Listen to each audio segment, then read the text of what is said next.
do you say, everybody? Live in studio today with Clint Lamb. I'm Mick Gillispie. Time for Cover Crimson. We do this every day. We talk about Alabama football. And a lot of times you'll see us live in our own studios, but I think once a week it's great to see you in person and kind of get to hang out. Yeah, I'm 1 week closer than we were last week when we did this to Alabama football coming back against Western Kentucky. How are you feeling about it, Mick? Are you excited? Are you nervous? Kalen DeBoer's first game. Man, I've got so many emotions, you know, like I'm excited about having football.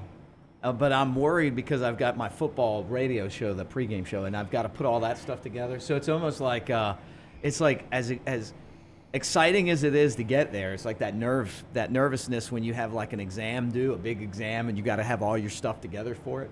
So, but once we get the kickoff, it'll be great. You know, once that show's over at Innisfree and I crack my first beer, like my like, hey, I did it. Yeah. Then it'll be like, hey, we got football coming up. Yeah, you got to knock the edge off. No, I get it. Yeah, knock the edge off. I'm excited, man, because, you know, obviously games this weekend, that's big. Going to actually be able to watch a little bit of college football. But more importantly, you know, 1 week out, you know, as far as when you actually start watching those games, only 1 week out from getting to see Alabama play, you know, a really interesting Western Kentucky offense. You know, I think with where we're both at with the defense right now, kind of curious to see exactly how things end up playing out on that side of the football. But I will say, is there any nerves as far as the on-field product? Are you nervous about anything, whether it be, you know, it just being Kalen DeBoer's first game, Kane Womack running the defense? Are you nervous as far as anything with the team? Oh, man, I love that, like, you reverse this on me because this is fun. Yeah. This is fun. I'm in this chair now. I love this. Okay, so being honest, I'm still not totally sold on Kane Womack. I mean, I want to see what he can do. I like what everybody tells me behind the scenes, like his personality, and he's a really smart defensive guy. But, you know, he hasn't been a defensive coordinator in the SEC yet. He was a head coach. I didn't like the first half of the 8A game, and that bothered me a lot. Now then, they were strong in the second half. I'm glad that the defense was hitting pretty hard in this last scrimmage, right? But I just wonder, like, what's going to happen with adjustments? How are they going to take the style that Nick Saban had and then you know, put that forward on this new roster? So I guess that's my biggest concern. And then the thing I'm most comfortable with is that I know Kalen DeBoer's offense is going to hum. I just know it. Yeah, and I think in the early stages when you're trying to figure some things out defensively, which they're absolutely going to, you've been doing it one way for a very long time. You've had one guy in charge for a very long time on that side of the football. The offense, you know, has gone through many changes as far as coordinators, different styles. I mean, obviously it was Alabama's offense, or, you know, some would call it Nick Saban's offense, but you know, you saw those changes, you know, having to get used to different personality types, different guys running the show. And you obviously had that to some degree with the, you know, defensive coordinator. But the guy who was always in charge, the one constant, was Nick Saban. Right. And so now, you know, there's some changes on that side of the football. But then offensively, you now got an offensive-minded head coach. And, you know, I think that those two guys, are really this entire coaching staff, I actually like – we talk about how well put together the staff is. I like the fact that they have all, like, kind of, or at least for the most part, guys have coached together. They're comfortable with each other. And so, you know, if a moment starts feeling a little bit too big or whatever, you can find comfort in people that you know really well. Mm-hmm. It's not new relationships. And I think for Womack and for Kalen DeBoer, I really think that's going to play a major part in this transition to the SEC for both these guys. Guys, get in the comments section. You guys tell us what you think. You know, what do you think? I mean, you know, Tony, Roll Tide, Lank, yeah. I mean, and I think that's what the defense is going to have to do. They're going to have to lank it up, right? You're a naysayer right now. I'm not. Well, I'm not. It's not that. It's just if you said, you know, you asked me like what I worry about the most. Now, I've been an Alabama fan for 30 some years. I mean, there's been seasons where we were all really excited about it during the Shula era, and then, it would turn out to be like Tennessee. It kind of reminded me of Tennessee, being an Alabama fan back then. Everybody's thinking national championship, and we're going to like Shreveport. So, well, I mean, it's like the offensive line last year. You couldn't have had much more hype going into the year, and then the actual on-field product ends up being, one of the worst pass-protecting offensive lines in the country. So I get it. I don't blame you, but I will say this transition was happening at some point. It's unfortunate. I don't think anybody realized that the cornerback room in particular, really you could say the entire secondary, right?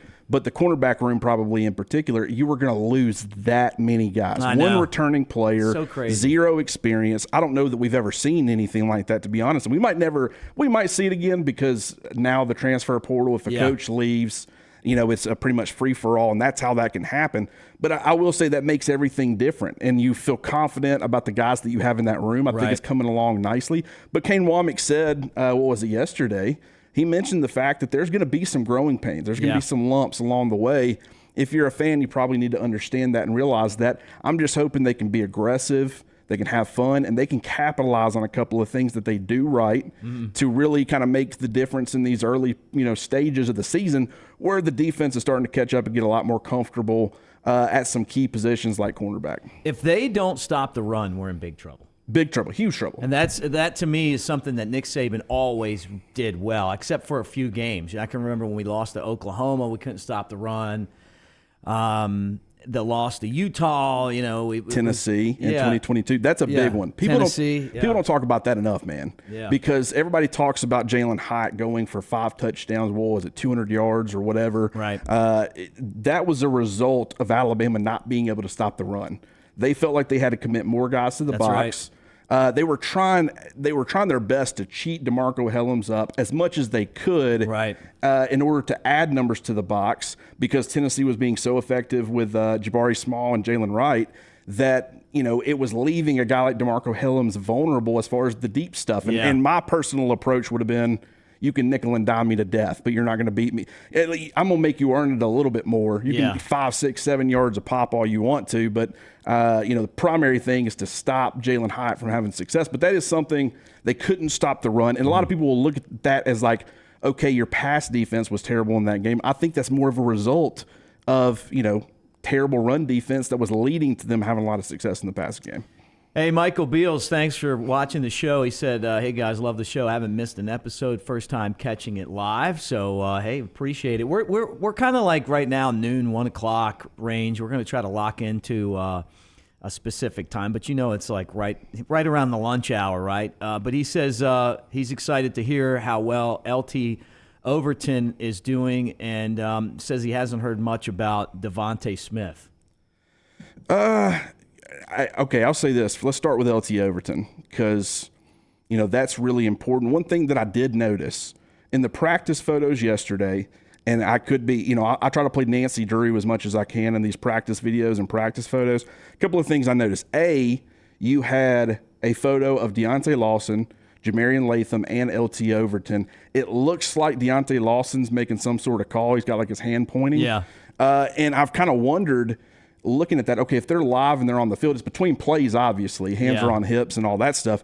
I started wondering if, and you can see the photo right there that I'm talking about. I wonder if they're getting Jah-Marien Latham some interior reps in passing situations. And they're getting, because we talk about LT Overton and how dominant he's been as a pass rusher. Right.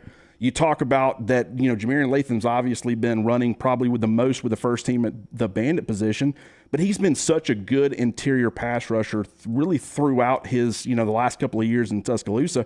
Why would you not, maybe give him some opportunities to continue to rush the passer on the interior?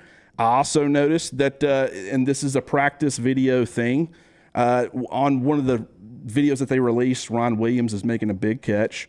And in the background, you see James Smith, and he's running with the entire first-team defense. It's nothing but first-team guys. I actually grabbed a screen grabbing this down there. You see him in the background, 23, can barely see he's got his jersey rolled up, but that's James Smith. Okay. So this belief, everybody talks about like Keon Keeley. My big thing with him is until I start seeing him, whether it's some practice videos, where some Right. photos, running some with the first team defense and getting those opportunities, I think he's got tremendous upside, and he's still got a very bright future in Tuscaloosa. But I'm not going to say he's going to be a guy this year until Right. I start seeing some of that. Yeah. James Smith, clearly one of those players, man. I think he's getting some opportunities. I don't know how much it is.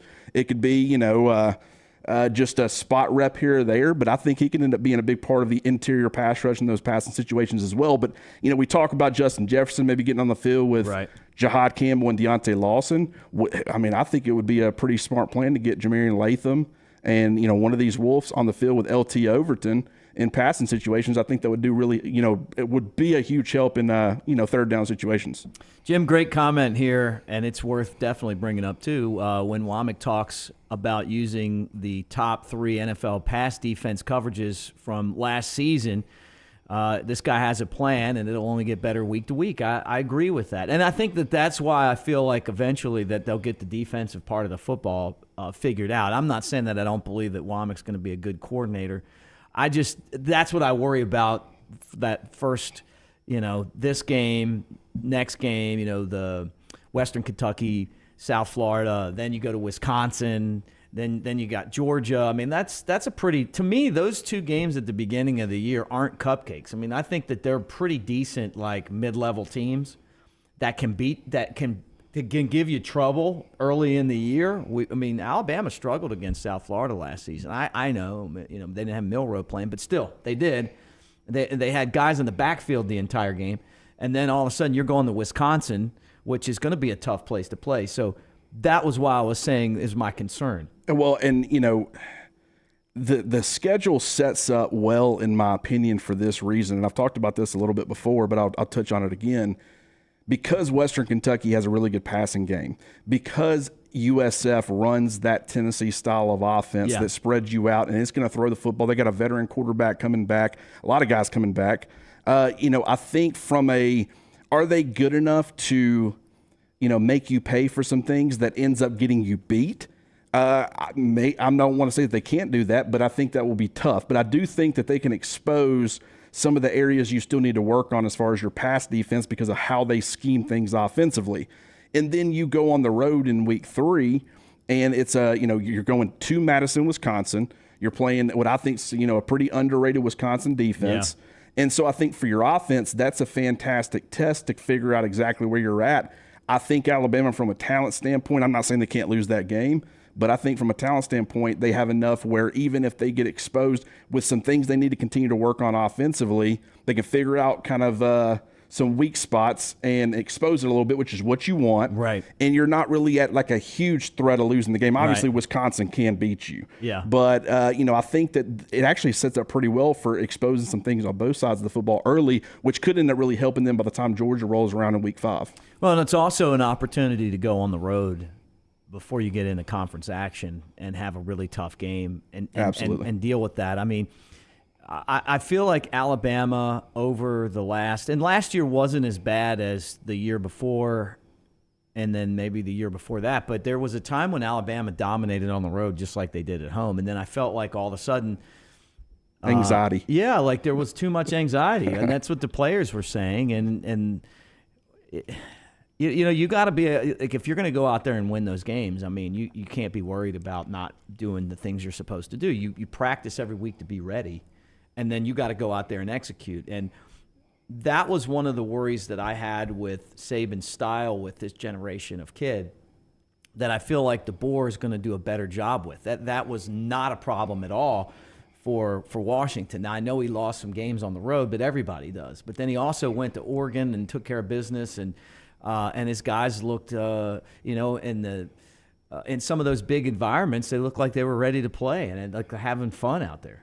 And that is something I think the Kalen DeBoer natural approach is, will help with the anxiety. People talk about, you're trying to compare Saban to DeBoer and saying, what DeBoer is going to do is going to be better than what Nick Saban did.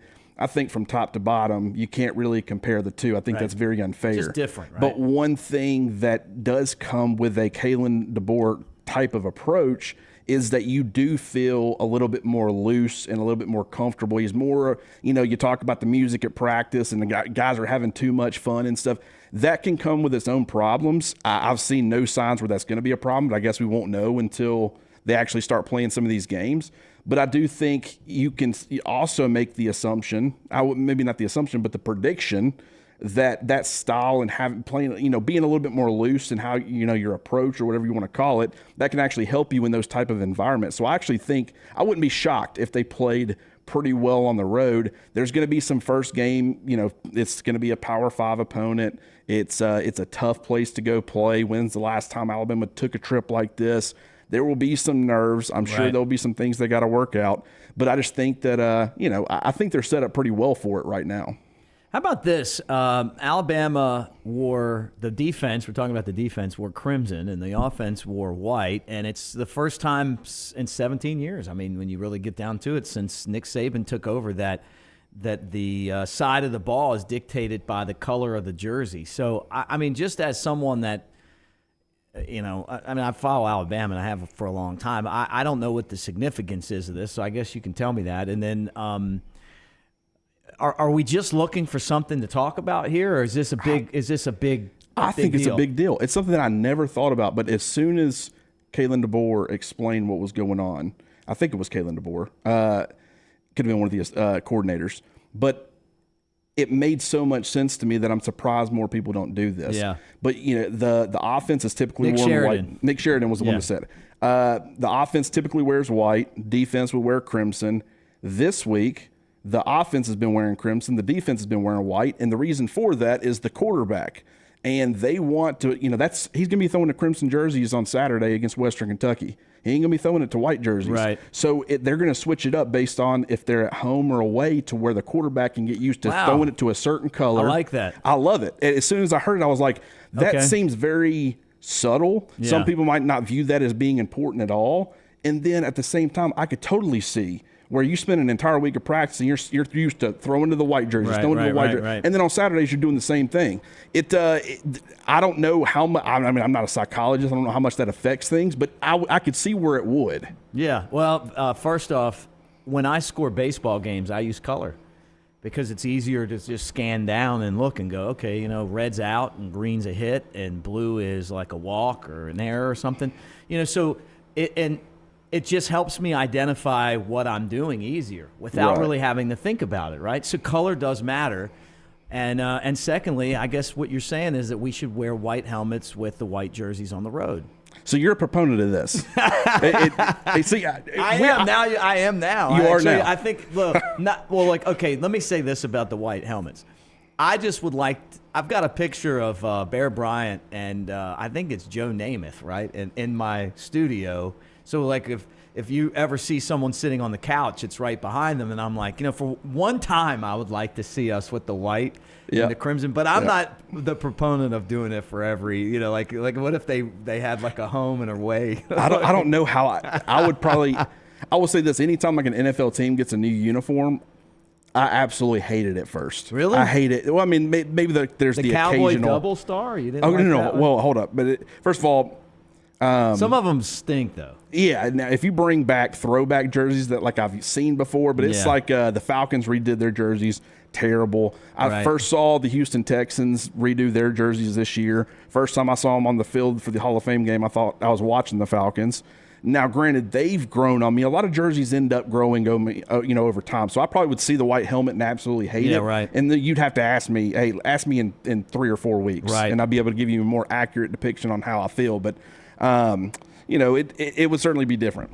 Well, with Bama, I mean, like, part of what we do is I always think of Jim Wells, the old baseball coach who was really a big influence on my career back when I was a student, because he used to let me come sit in the dugout and hang out with the team, and I felt like I was a part of, a small part of Bama baseball, and then eventually got to broadcast some games.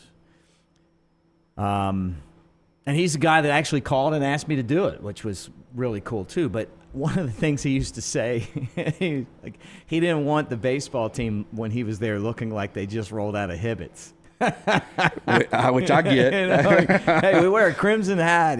I think they had like the white hat. And they threw that away. We didn't play good on a Sunday, and so we're not wearing that anymore. Just like Alabama, crimson and white. Man, I love the idea of doing the little things. Like a lot of people view the music as more of a relaxed type of approach, but from a crowd simulation standpoint, it certainly can't hurt in that area. Right. You're used to communicating in a more chaotic environment. That certainly is not going to hurt you, in my opinion, on Saturdays. Switching jerseys based off of whether you're home or away, I think that is something. It's certainly not going to hurt you. If anything, it can only help you. I love trying different things like that out and just seeing what happens. I don't know if you could ever attribute it to the jerseys, but if it seems to work, keep doing it. Yeah, no, I think all of that stuff matters. I mean, it's part of his style, and that's his job. Taking over as Alabama's head coach is to figure out the way that he wants to do things. So I'm fine with that. Actually, I think it's a great idea. Guys, we want you to be part of Cover Crimson. We really do. Right now, we're offering covercrimson.com memberships for $1. Clint and I just hung out with Reed, and we were in there game planning on the cool stuff that we're bringing you in addition to what you're getting right now. So know that there's going to be exclusive shows. One of those exclusive shows, and I'm not announcing anything, but I will tell you that the guy was a 2-time All-American and a good friend of mine. I can't wait to hang out with him and talk football for you guys that have a membership. And we also will have NIL deals too. So we'll be talking to somebody that you might have heard of before. So make sure. And if you haven't, you'll be hearing a lot more of them soon. Yeah. He could have a huge season. But he'll be getting a lot of opportunities. I'll put it like that. But anyway, covercrimson.com, man. Check it out. $1. I mean, it's not going to kill you. Give us a chance. And also the other thing too is that get in there and we debate on stuff in there. We talk a lot of football. We take your comments and questions and kind of go with that too. So the other thing is give us a thumbs up as you hang out with us on the YouTube channel. We're picking up some steam. It's all because of you guys. This is all about you. I almost feel like if I was like saying to myself, like, I want to put together a group of people to cover Alabama, right? And they were like, okay, who do you want? Like, it's almost like being a kid in the candy store, which is why I'm here. It's like I get to hang out with him, and I get to hang out with Jay Coker, which they put that together, and we get to do a show with this person and that person. It's kind of the same thing with you. So, and then get to hang out with all of you guys as well, making this a lot more than work. I mean, it doesn't really feel like work. Every time we hop on here, this is, what I would be doing in lunch if I was working a typical 9 to 5, which I've done before. Yeah. And, I will say some of the relationships you establish in those kind of jobs are absolutely incredible, and they stick with you. But I'd be talking football. I'd be talking Alabama football right now, probably to somebody on lunch breaks. And, getting to come here and do this with you in studio, whether we do it through, StreamYard, kind of in 2 different places. Every time we hop on, it's just, what people probably don't realize is we're literally doing the same thing up until the point we hit record. We're just talking football. It's the exact same approach. And I don't think I've ever had this much fun doing quote unquote a job. We're extremely blessed, man. And we're also in competition with the Auburn site. We're close, man. We're close. So we need you guys to help us. Subscribe to the YouTube channel. Yeah, I mean, come on, man. You got to be a subscriber there and help us get ahead of those guys. We are so close. I think they're at like 3.78 thousand subscribers. We're like 3.72. Oh, we can do this. Oh yeah, we've closed the gap tremendously over the last couple of weeks. Share with your Bama friends. But we need you to subscribe because I don't want Auburn to be ahead of us in a single thing that happens. Never. I was at dinner last night with country songwriter and singer Steve Azar, and he was like, "So what do you think about Auburn?" And I was like, "I hate him." It slipped out so fast. The huge debate yesterday was are they going 8-4, 7-5? Yeah, I mean, I don't know. Look, I mean, that's a whole nother show. I'm never counting those guys out. But the only game I care about is lose the one at the end of the season. Yeah. And boop, for the first time that I ever remember. Yeah, it would be. Oh, absolutely. Yeah. I mean, I survived when we lost to those guys 6 in a row. It was terrible. Are you saying are you going to be touting the fear of the thumb you know this what? year? You know what? I mean, I'm doing it for you guys, but to be honest with you, when I walk out of the stadium that day, if I go or wherever I'm at, I'll be very cordial and respectful because at Alabama we expect to win all those games, even the Iron Bowl. So well said. Let me ask you this: to change the subject here. I thought this was really interesting that Chuck Martin, who's the head coach of Miami, Ohio, basically in an interview, and he was kind of lightheartedly doing it, right? Or do you think that he was seriously doing it? I mean, I think he was serious doing it. That sounded like a man who was finally able to get some things off his chest. Like he was just like kind of going to put it out there. Yeah, but he didn't. He understood how. I mean, the other guy was even trying to like calm him down a little bit. Yeah, it was what it came off to me, and he was like, well, at one point he just finally was just like, all right, he's going to do what he's going to do, and then I think he realized what was happening, and then he tried to reel it back in, like, oh, what was your question again? Like, try to have fun with it, but man, he seemed serious to me. Maybe I'm wrong. If you guys haven't heard about it, Chuck Martin, who is the head coach of Miami of Ohio, the Redhawks, talking about Graham Nicholson transferring to Alabama, and he says that he was illegally recruited. We didn't want to lose him. He's at Alabama. We know exactly where he's at. Again, you media people, it's all pretend. No, Alabama stole our kicker. They illegally recruited our kicker and stole him from us. That's a fact. We live in this la-la world like, hey, let's not talk reality. I don't know why. Everybody knows what's going on. So, yeah, Alabama stole our kicker. A couple of other schools tried to steal him, quote unquote. What was your? I'm gonna get your take first. Well, I mean, look, what I think is this. I think Alabama stole their kicker. Okay, I think that Georgia tried to steal our safety, but it was Ohio State that stole our safety. Iowa stole Alabama's offensive tackle, got caught stealing Alabama's offensive tackle, and then he came back. The issue is that I don't know what really happened. I mean, like in actuality, I'm not saying that Alabama like illegally recruited him, but he was at Miami, Ohio, and then he wanted to come to Alabama. That'll raise his profile. I understand it. You know, Caleb Downs is going to make like $3 million to be a safety in college. Who's going to turn down that kind of money? We lost guys to Texas. We got some guys back. The bottom line here isn't that the kicker got stolen or this guy got stolen or something else. The NCAA needs to have a set of rules.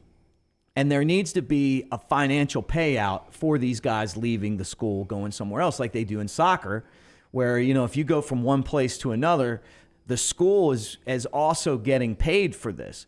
You know, Alabama should have gotten paid. They should have gotten a chip. You know, maybe they should have made $3 million from Ohio State for taking a guy and paying him that much money. There needs to be like some sort of a payback for the colleges, because that may be a way for these schools like Miami, Ohio, to stay in this by being able to get money, resources. You know, it used to be playing these games, right? But maybe that's the way you do it. Look, we're going to invest in this guy. We put all this money into his education and this and this and this, and then he's going here.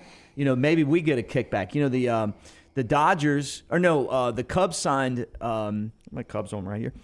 They signed Shota Imanaga. He pitched for the Bay Stars last year in the Japanese League, right? I think they paid him like $20 million. They paid the Bay Stars like $20 million or $15 million for the right to be able to sign him. That's the way that this works, right? So I'm not disagreeing with the principle here. I don't know that was really the best way to do this, but we are talking about Miami, Ohio, which is probably the only time we'll be doing that this season when it comes to college football. So I feel the pain, man. I mean, when I look at Isaiah Bond and Amari Niblack over there in Texas uniforms, and then you hear about all of those guys that transferred out of the secondary for Alabama having good seasons at Ole Miss and Auburn and all this stuff, you're going to be like, hey, why weren't we compensated for it? But there's no rules right now, but there needs to be rules to be able to protect the actual schools for their investment. And I think that that's something that would be a fair thing to do. That's an interest. I hadn't really heard that, but that makes sense to me on the surface level. Like if you're losing that kind of player, that caliber of player for your Miami of Ohio, if you get financially compensated, maybe you can go spend some NIL dollars and get a replacement option. It might not. It's obviously not going to be Graham Nicholson, but maybe you can get somebody who is good enough to be a quality kicker. I will say that's the problem with this right now is that if you're a fan of a smaller school, you're done. I mean, I actually know some people on Western Kentucky staff, and that way before Alabama was going to play them in the season opener. I mean, they've talked about how difficult it is to retain some of these guys when they're getting calls, and 98% of it feels like it's illegal recruiting, by the way. Yeah, right. This isn't something, it's almost like if you're not illegally recruiting guys, you ain't going to get them because they've already figured out where they're going, what they're getting paid, and by the time they're entering the portal, they know where they're going to end up. Right. So it's like to be competitive on a lot of these guys. It's almost like, and if you're going to pick these guys, these schools clean, you might as well, they should be compensated. They should, because absolutely, you can spend more as far as, taking care of your program, better jerseys. Maybe you go out and spend some of that on NIL money. Yeah, right, exactly. Whatever, better facilities, anything that's going to help you in the long run. Well, you're not as angry when you lose guys either. Yeah. Because you're like, hey, man, you might have 3 or 4 or 5 guys that go to major schools, and then they have to kick back. And then the other part of it, too, is it makes schools a little bit more hesitant to go in there and start signing away players from the smaller schools. Yeah, if it was going to cost, Ohio State $6 million to get a Caleb they Downs, paid $25 million, but maybe they if you had to double it, it's $50 million. Yeah. And that's I had not heard that. That's really interesting. I think, I always like to have a little time to sit on things and figure out how I feel about it. But on the surface, I actually like that quite a bit. Good to see Stacy Blackwood hanging out. Well, that's part of our crew. He's admiring your next round hat. Look at that, man. Just got it, and as soon as I got it, I was like, I ripped the sticker off, and I said, I'm gonna put this bad boy on. I'm a hat guy. Yeah, but you're not a guy that wears the sticker on the hat. No, we're not returning it. Okay, we're keeping this one. Keeping that one. Okay. Yeah. So interesting. What did you guys think? I mean, am I crazy for thinking that they ought to have like a posting fee for guys that are transferring out? Because I love Alabama, and I'm glad that we got the best kicker in the country. I mean, come on. But at the same time, like, I get it, man. I mean, we felt the same way about losing some of our best players, and it would be nice to be compensated for it coming the other way, And these big schools are going to have the money to pay that, to pay a posting fee. I don't think that's too much to ask. It is funny to see people on social media, though, who are, crucifying Alabama right now for being accused. And then, when literally a player has admitted himself to someone illegally contacting him, it was crickets. No one cared because it was happening to Alabama. But anything that's helping Alabama, they want to get on to you about. And now they want, hey, throw the book at them. Mm-hmm. Well, it's the same people that think that we're going to fall off because Kalen DeBoer showed up.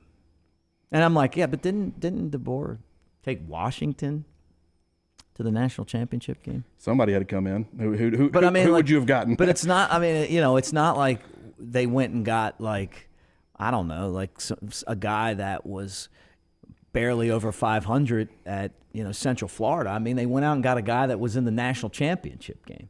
Pretty good developer. Got one rings. Oh yeah, and then you look at his track record. I mean, the guy was the most dominant coach ever in the league that he was in. Before he was in the big leagues. But I'm pretty excited about Alabama's offense. I think that the offense, just for you guys that say, I hear this right here, we're worried about the start of the season. No, I'm saying that the offense is going to play a bigger part in winning for Alabama. I think that's kind of my final thought. I think that what's going to happen is that the offense is going to score a lot of points, and they're going to be physical. They're going to basically run teams off the field. I got a feeling that our offense is going to look a lot like 2020, where there's going to be games where they're going to score every possession.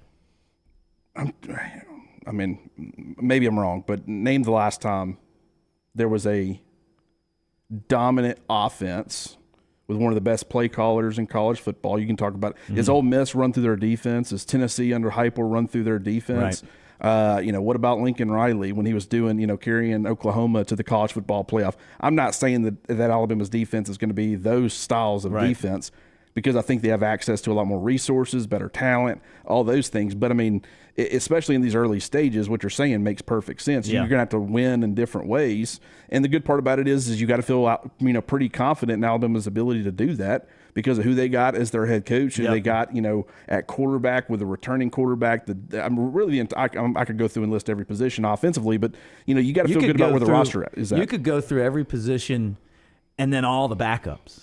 Hey. Is there any? This is the last question I have for you, and it's just a short question. Is there any position that you're like not sure who like the third or the fourth string guy is, or do you think you have all that locked down?